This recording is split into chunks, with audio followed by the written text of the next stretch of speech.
Guys, let's talk about the uncomfortable truth.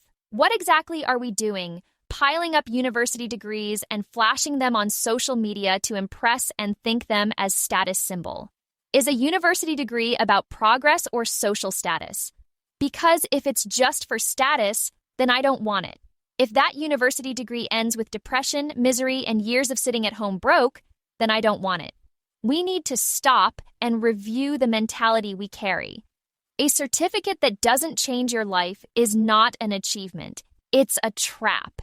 It makes you think you are above the rest while you cannot feed yourself being an unemployed graduate. We here at the South African Journey have looked at this matter carefully, and we have a story to tell, a story that might make you uncomfortable, but it must be told. So buckle up as we tell this story. The story is not fiction, nor is derived from textbooks. No, it is a living, real South African story that we got from the ground. It is the reality and does not need arguments or debating. It is what it is. Denying the truth that does not help anything.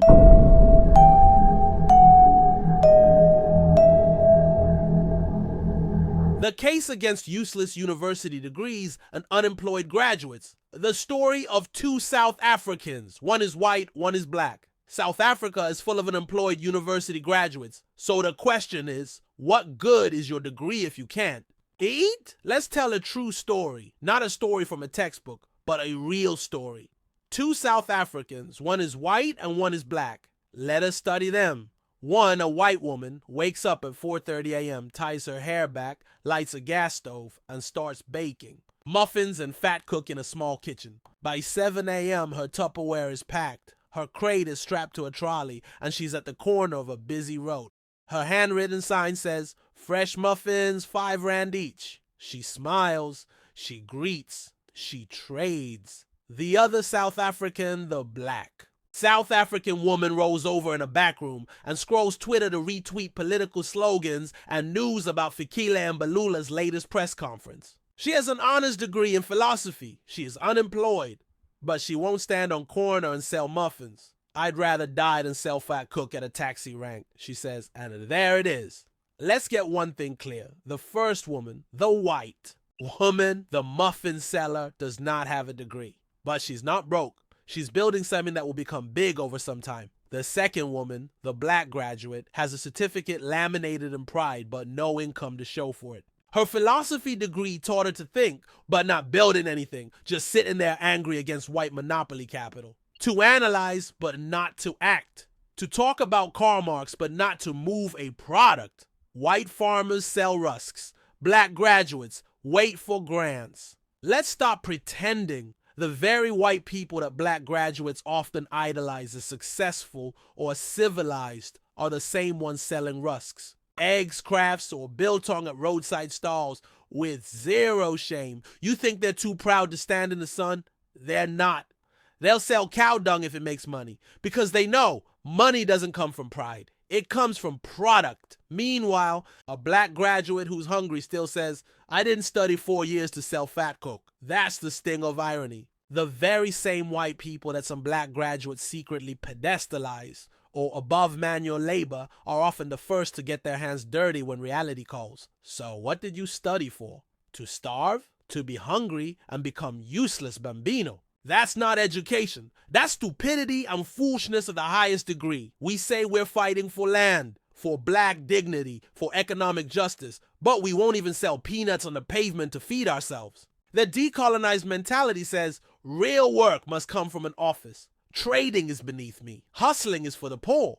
That belief is slavery, and it's self-inflicted. Vetcoic doesn't lower you. It lifts you. There's nothing low about waking up and making money with your hands. If anything, what's low is waiting year after year for a government internship. You can't eat your degree. White people in South Africa will wake up at 5 a.m. to sell home-baked rusks at a flea market. Put up a board that says Biltong and Coke Sisters for 10 rand without shame. Start a business in a garage, barefoot, with 2 crates and a dog. Flip secondhand books. Make goat's milk soap, sell macadamia nuts door to door. They understand. Money has no pride. Profit doesn't care about titles. They understand if I work, I eat. Kill the pride, save your life. The truth is this: the muffin seller is a CEO, the fat coke hawker is a builder. The peanut lady is a freedom fighter, not with guns, with grit. And until the philosopher realizes that a philosophy that doesn't feed her is useless, she'll keep watching her future rot on the timeline, one tweet at a time. Now enter the age. Black graduate, honors degree in philosophy, fluent in Marxism, Nietzsche, Frantz Fanon. Waits 5 years for an HR internship while sleeping next to her certificate in a back room. And all the while, she's hungry, angry against imaginary white monopoly capital, and unemployed. She believes that vetcoic is for the uneducated, and that philosophy graduates belong in offices, government internships. In her mind, if I sell fat cook at a taxi rank, I'm admitting my degree was worthless. That I failed. Empty pride, a slave of no existent worth. She thinks she has worth, but she is worthless with worthless degrees. She'd rather preserve her fantasy of dignity than face the reality of economic survival.